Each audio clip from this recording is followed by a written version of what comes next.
The station covering all of the DMV. This is DC News Now. Good afternoon, and thank you for joining us for the news at noon. I'm Mark Hall. We have breaking news at the top of the hour. An Amtrak train derailed in a tunnel at Union Station. First responders are calling it a minor derailment, and they had to get into the tunnel, though, and get some of the people out of the train. DC News Now's Dave Laval is live at L'Enfant Plaza, where riders were sent. Dave, did everyone get out okay?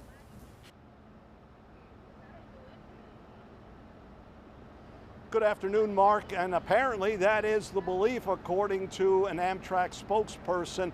Police and fire told us just a few moments ago everyone that got off the train safely, they've been brought here to L'Enfant Plaza. They're now across the street inside the Holiday Inn where they're being treated for, some people complained about possible dehydration, being a little overheated.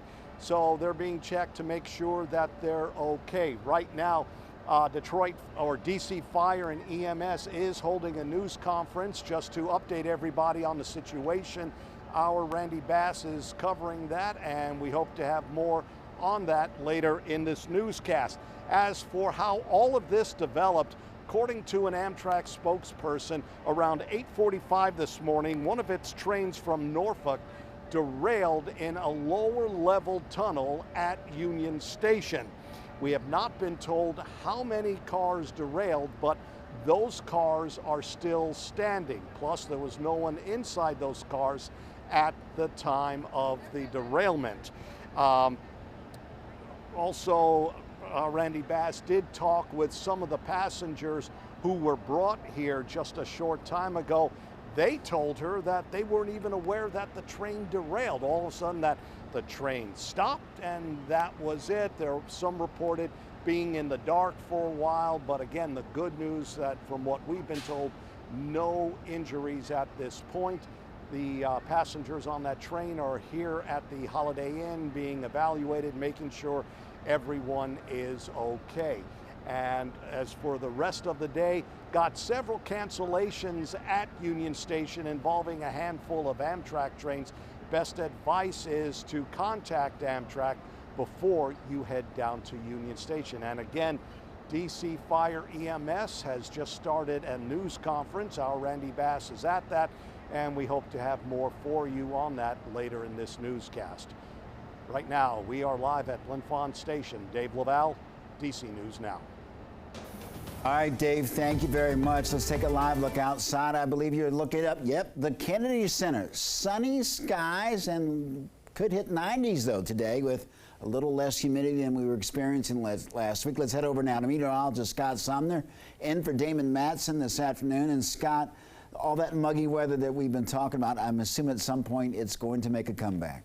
Mark, you hit the key word here, lower humidity right now, and yes, the humidity and mugginess will come back, but not today, and really not even tomorrow as well. So we've got 2 more days, 48 hours to get through some beautiful weather here in July, but then typical summer-like weather is coming back, and right now the temperature here in the district and elsewhere across the area, like the Kennedy Center, is at 86 degrees, and we have plenty of sunshine out there. We will have some clouds. It's not going to be completely sunny all afternoon, but we'll have some clouds sprinkled on in. Our satellite view shows, again, an area of low pressure well off our coast, continue to pull those clouds further away from our area, but this is our weather maker for today, this big blue H here for not only today, but for tonight and for tomorrow as well, as we have pretty much clear to mostly clear skies across the board. Now, with regards to the sweat scale, again, like I showed you yesterday, it's going to be comfortable out there. There's no real sweating out there this afternoon. You do a run or a jog or a walk, it'll feel very, very pleasant outside.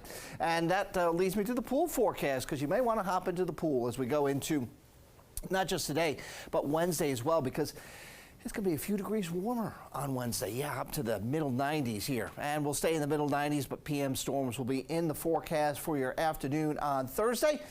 But not today. The forecast here, breaking it down hour by hour, 1 to 3 to 5 p.m. We're looking upper 80s here, getting into the lower 90s at, again, the National Harbor here and elsewhere across the board. So this leads me to the weather headlines here. A dry and pleasant afternoon today, still comfortable on Wednesday, and then the typical summer-like weather will return on Thursday with rain chances continuing into the weekend. I'll break down the 7-day forecast for you in just a bit. Mark? All right, Scott, thank you. Right now, leaders at Metro are looking ahead at some long-term projects that could transform transit across the DMV. Our Randy Bass is in Georgetown breaking down what it could mean for commuters on the Blue Line. Yeah, right now that price tag looking like $30 billion. This really is a transformative transit project that could change the way we look at rail in the DMV forever.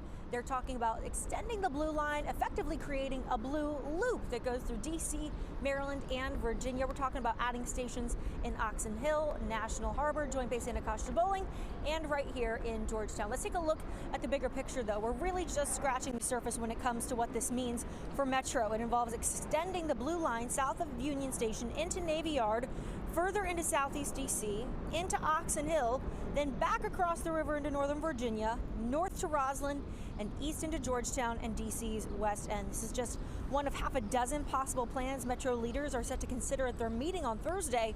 Right now, Metro says it's the best plan to reduce crowds and keep up with growing interest in transit. People we talked to were on board with the proposal. I've traveled down to Georgetown. It's very congested. It's very hard to find parking, so maybe if there's more accessible ways that you get closer to Georgetown, either by train or parking in the garage, that would be very helpful. And if this plan to create a Blue Line loop really comes full circle, it could earn the transit system an extra $154 million a year in fare revenue and add 180,000 new trips across the system every day. Now, don't get too excited. This is a long-term plan. You won't be jumping on a train from Georgetown to National Harbor anytime soon. Not next year, not in the next 10 years. This plan, if it goes into effect, might be complete by 2040. In Northwest, I'm Randy Bass, DC News Now. Randy Bass, thank you. In Virginia, an important vote coming today in Prince William County, and it comes as the county is divided over a proposal to add more data centers. The proposed data center would turn 2,000 acres of rural area into a massive data hub. The resolution up for a vote would pause all hearing on public land use from November through December until a new board takes over. This is an industry that's gone too far. This is an industry that became so egregious in their request and where they wanted to build, where they want to build, that they've certainly turned this county upside down. Well, today's meeting is scheduled for 2 p.m. The board needs 5 votes to pass the resolution to pause the public hearings. Hundreds of millions of dollars to transform behavioral health is up for debate in Virginia. Lawmakers have yet to agree on a budget amendments to fund several programs addressing the mental health crisis. And clinics across the state rely on money from Governor Glenn Youngkin's Right Help Right Now campaign to help Virginians, regardless of their health insurance. Now a stalemate over budget amendments in Richmond stands in the way of these clinics getting the necessary funding. Advocates say lawmakers need to reach a deal to help save lives. The problem is there's never enough resources, right? They're full. Every day we are losing folks because they're being assigned to the wrong type of services. Well, if you or someone you know is struggling to find mental health resources, you can contact the National Association for Mental Illness, and you can find their website and phone number on our website, dcnewsnow.com. Well, Virginia lawmakers are working to keep telehealth accessible for Medicare patients. Government data shows that telehealth usage increasing 10 times during the pandemic. Prior to 2020, Medicare did not cover virtual appointments the same way as in-person visits. And Senators Mark Warner and Tim Kaine are co-sponsoring the Connect Act, which would make telehealth coverage permanent for Medicare patients.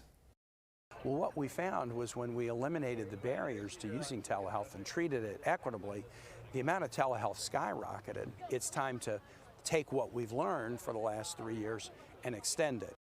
Well, the Connect Act would only affect Virginians on Medicare. Private health insurance companies are required to cover telehealth visits under state law.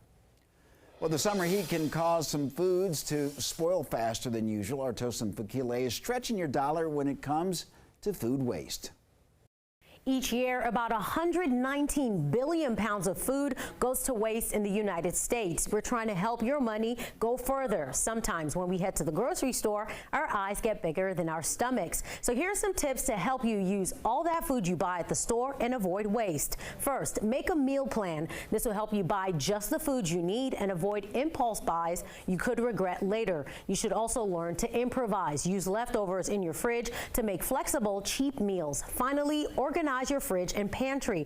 That way you know what you have, and this will avoid forgetting about food until it goes bad. Now, other strategies include saving vegetable peelings and trimmings. Experts say freeze those trimmings or any extra meat to make other meals like broth. And food that is about to or has already gone bad, toss that in a compost. Many towns and cities offer compost drop-off spots or buy a home composting container. Now, these tips help prevent that food waste. According to the nonprofit Feed America, about 40% of food in the U.S. is wasted, and the organization rescued 3.6 billion pounds of groceries, food that went directly to meals for people facing hunger. In the studio, I'm Tosin Fakile for DC News Now.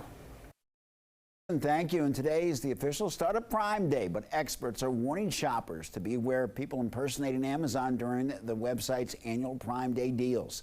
The Better Business Bureau is reminding consumers to watch out for lookalike websites and too good to be true social media ads and unsolicited emails or calls. Amazon says that there are two popular tricks that people have used in recent years around Prime Day. The first involves people getting phone calls that there's something wrong with their Prime membership. The person will then be asked for the credit card number and their Amazon login. The second involves a fake Amazon site asking for confirmation on an order, and impersonators will ask customers to send them their payment information. Amazon offers deeper discounts as part of their two-day Prime event, and this includes a $15 credit for Prime purchases totaling over $30. Now, if you back up your photos on Amazon Photos, there are also deals up to 55% off on Amazon devices and 35% off of Amazon brands.